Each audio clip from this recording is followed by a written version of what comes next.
They sent me an exit packet. No farewell, no handshake. Just a templated email from HR. Effective immediately, your position has been eliminated. Thank you for your service. No call, no meeting, not even a name on the signature line. Just regards, human resources. They forgot something. Not a small thing, not a typo. Something that cost them everything. They forgot my name was on the founding license. $300 million worth of forgetting. I closed the laptop, poured a glass of bourbon, and smiled into the quiet. 10 years. I built that company from a napkin sketch and 3 maxed-out credit cards. They all laughed at the idea, back then, called it a hobby, a pet project, barely scalable. But I stayed. I built the code, wrote the architecture, designed the product from scratch. They brought in investors. I brought results. They brought in consultants. I brought sleepless nights. And when it started making real money, they started carving my name out like a tumor, bit by bit. They stopped CCing me on strategic calls, stopped inviting me to board dinners, redefined my title until it meant nothing but paper.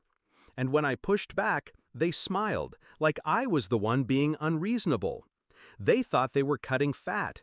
They didn't realize they severed the spine.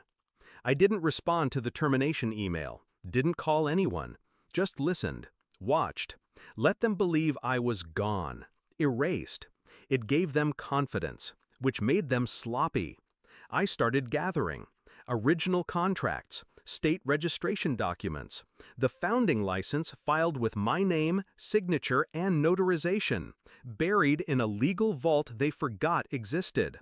I called a silent attorney, not a firm, a fixer, one who specialized in surgical corporate destruction.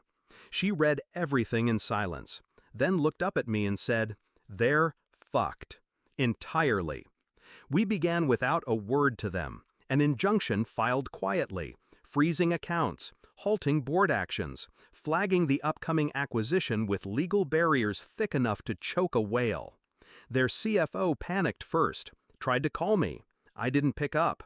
I wanted them to sweat, to wonder what shadow had just wrapped around their throats. They called an emergency meeting. Every executive. No outside counsel. No press. Just panic in suits. I walked in without invitation, documents in hand. They went silent. The CFO tried to speak. I lifted a finger. They stopped. I placed the founding license in the center of the table. My name in black ink. Legal. Indisputable. "I'm not a former employee," I said. "I'm a co-founder, a silent majority shareholder, and every deal you made after excluding me is now radioactive." The CEO's face turned white. The VP of product looked down.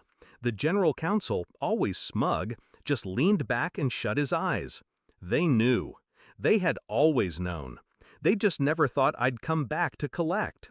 I could have taken it all, the company, the acquisition, the shares, but that would have made me just another wolf in a bigger suit. I didn't want their empire. I wanted their collapse.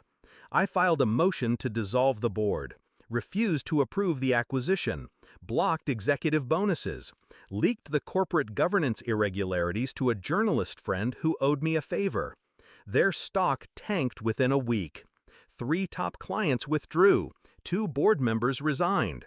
They called, begged, threatened, rotating between groveling and rage. All ignored. I issued one final message through my lawyer.